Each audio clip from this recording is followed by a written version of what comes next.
What's up guys, Nick here. So today's video is all about a vegan diet and the actual deficiencies and problems that you can run into.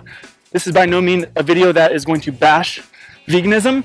I'm actually going to make a series of different videos on a more or less objective viewpoint of veganism, because a lot of the times there's tons of misinformation, confusion about what's actually wrong with the vegan diet, protein deficiencies, vitamin B12, a lot of other stuff. I'm not going to get into ethical reasons in this video. I might dive into that on a more spiritual level sometime in later future videos. But in this particular video, I want to talk to you about 3 possible nutrient deficiencies, I'll say, that you can actually run into on a vegan diet. And then I'm going to give you some tips for correcting 2 out of the 3. So stay tuned. All right, so here we are in my backyard. That is a mountain. Yes, and I want to talk to you a little bit about some of the deficiencies you can run into on a vegan diet. So deficiency or nutritional issue number 1 is going to be protein. That's right, I know the big thing, vegan protein. You can get protein on a vegan diet, and gorillas eat a vegan diet and they still don't need it, or some people argue that you don't need protein altogether, but I will argue that you do need protein. In fact, especially with how stressed our modern world is, we should be eating about 1.5 grams of protein per body weight to deal with the stressors of today. Now, if you're a Buddhist monk, if you live in a non-toxic environment, you're having a good time, you're completely stress-free, you might be able to get away with it and have a lesser protein intake overall. However, given the fact that most of our lives are incredibly stressful, everything from the environment, the food, our lifestyles, I would recommend, given the stressful nature of our modern world, that most people stick to about 1.5 grams of protein per body weight. And this is for the basic reason of supporting the health and functioning of the liver. You see, your liver needs protein and carbohydrates to perform all of its functions, over 10,000 different physiological functions. When you're not getting adequate protein, it's very easy to run into liver impairment issues. So here's the thing though. The reason why I say that this is an issue for vegans is because a lot of vegans don't eat actual good quality sources of protein. If you're somebody that thinks that corn, soy, pea protein, even nuts and seeds and vegetables are good sources of protein, I have bad news for you. That's not true. Those proteins are actually highly incomplete, meaning that they don't contain a full spectrum of amino acids that you would need otherwise to be healthy and to not run into inflammation and a lot of other things.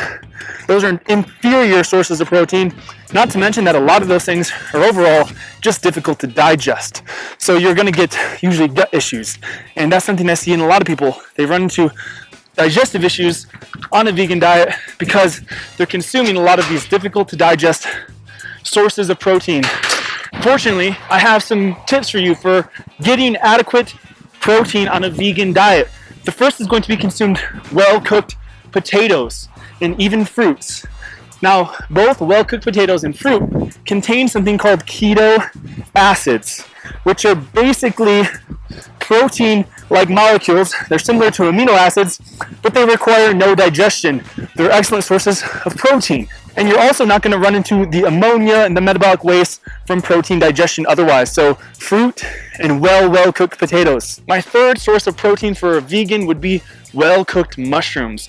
Mushrooms are actually really rich in protein and have a similar amino acid profile to muscle meat or animal meat. So when it comes to consuming mushrooms, never consume them raw. They contain a chemical known as chitin, which makes them indigestible raw. You're gonna have to cook those down well. So to recap, if you're a vegan looking to get high quality proteins on your diet, stick to mushrooms, potatoes, well-cooked mushrooms and potatoes, and fruits. And avoid the consumption of grains, beans, legumes.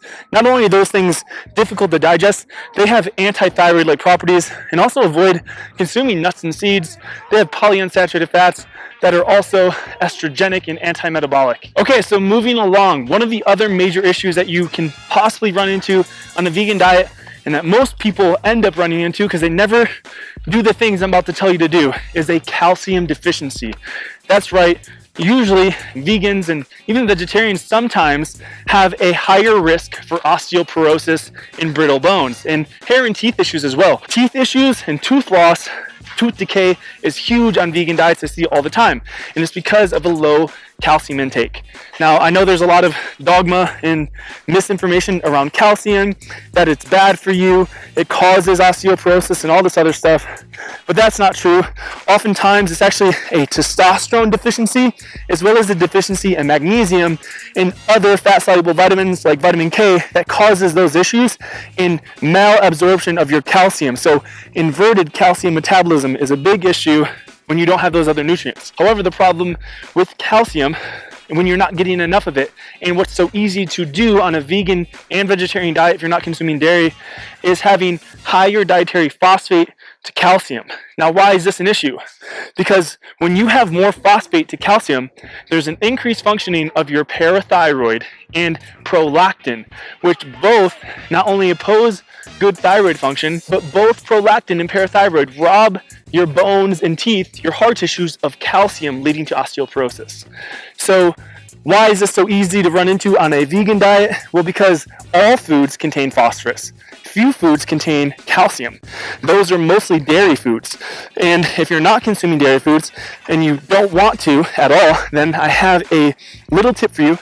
You're going to want to consume really well-cooked kale and leafy greens and nettle tea. Both leafy greens like kale and collard greens and nettle leaf tea contain abundance of calcium and vitamin K2. So for my vegan friends, again, you want to be consuming well-cooked kale or nettle leaves or nettle leaf tea every single day, about 2 cups a day. Make sure you cook it, because otherwise it contains goitrogenic substances that will suppress your thyroid function and give you gut issues. So don't consume the kale raw. Get rid of the kale smoothies. Cook it very, very well, so that way you can digest it and get that calcium. And again, you got to be disciplined with this, because it's really easy to run into low calcium and high phosphorus on a vegan diet. All right, so the last and final thing I want to talk to you about, one issue that you can run into on a vegan diet very, very easily.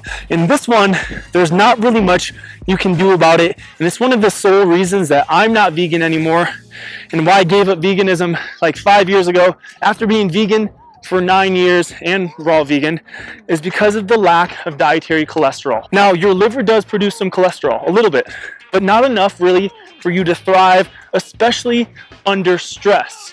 You see, stress increases your body's need for cholesterol, just like it increases your body's need for glucose. And again, going back to my earlier point, unless you're living on top of a mountain, serene, no stressors whatsoever, and even then, you're still probably going to need some dietary cholesterol. Okay, so why is cholesterol so important? Well, you see, something that few people talk about is that cholesterol is actually the building block for all of your androgen hormones. These are hormones like pregnenolone, DHEA, the mother hormone, progesterone, testosterone, and other androgens. And why androgens are so important? Generally speaking, they're associated with youth, health, and wellness. As you age, your androgens tend to take a drop, or they become deficient or low. Now, with your androgens, they play tons of important physiological roles in your body. But one of the major things that they do is that they direct your metabolism to a more anabolic, protective growth state. So when you're stressed out, your body shifts your metabolism to a more catabolistic, breaking down state that's associated with everything from muscle wasting, diabetes, aging, and disease in general, as well as things like depression and anxiety. So you need cholesterol to create the mother hormone DHEA and all of your protective hormones that not only protect your body from stress, they are the major protective anti-stress hormones. When you have a deficiency, let's say in progesterone, then your body's more reliant on things like cortisol, which break down your body, they break down your muscle tissue.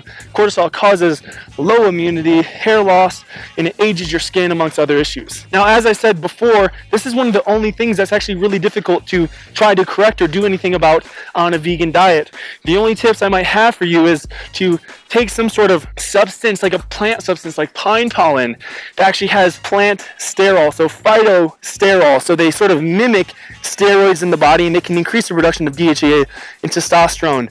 You might even be able to utilize things like ashwagandha and other fat-soluble supplements, so like supplementing with vitamin D, vitamin K2, vitamin E, vitamin A. Those are things that are difficult to get on a vegan diet in their bioavailable form. So you can supplement them, and do some things like that. Maybe do some heavy lifting and do everything you can to reduce your stress, because cortisol and stress hormones, they rob your DHEA, and instead of it turning into testosterone, it's going to turn into cortisol and other stress hormones. So those are a few little helpful tips for protecting your androgen production. But again, this is my major issue with the vegan diet. It's very easy to run into a cholesterol deficiency, which results in low androgen production. It makes it hard to put on muscle mass, not impossible, but hard. And it's very easy to experience depression. So if you're a vegan and you have any of these issues, muscle wasting or the inability to put on muscle, if you're depressed, if you have low energy, hair loss, if you generally feel like you're aging faster than you should, it's likely a cholesterol deficiency. So maybe if you're up for it, you can start consuming like 2 egg yolks every day, at least for the cholesterol, the vitamin A, and the production of androgens that will keep you young and strong. All right, guys, that brings today's video to a close. Hopefully you've enjoyed it and you've liked it. If you did, give this video a big thumbs up. If you're new to my channel, don't forget to subscribe.